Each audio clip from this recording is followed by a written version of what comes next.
Salut, prieteni, și bine ați revenit la un nou vlog.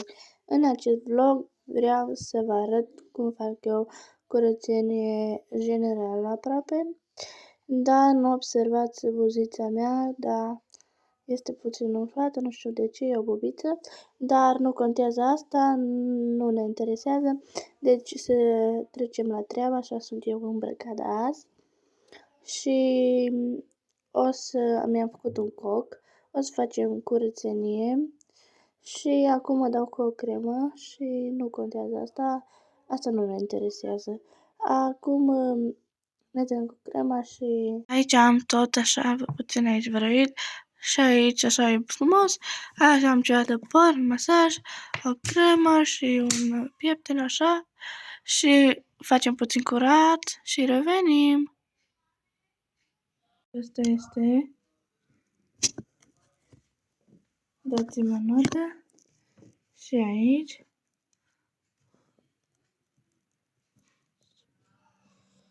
Și cam atât. Și salut.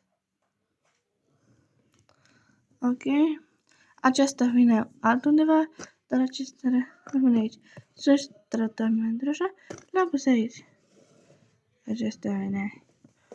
Hopa, aici.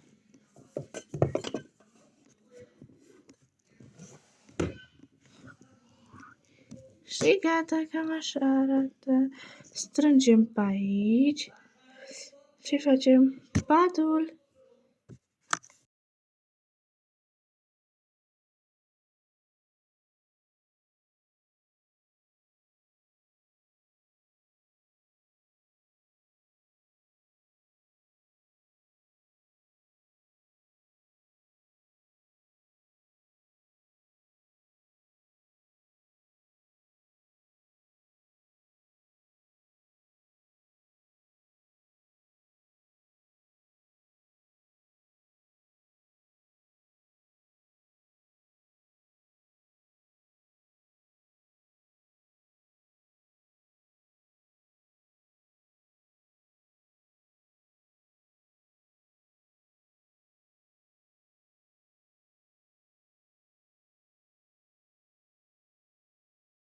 Așa arată camera.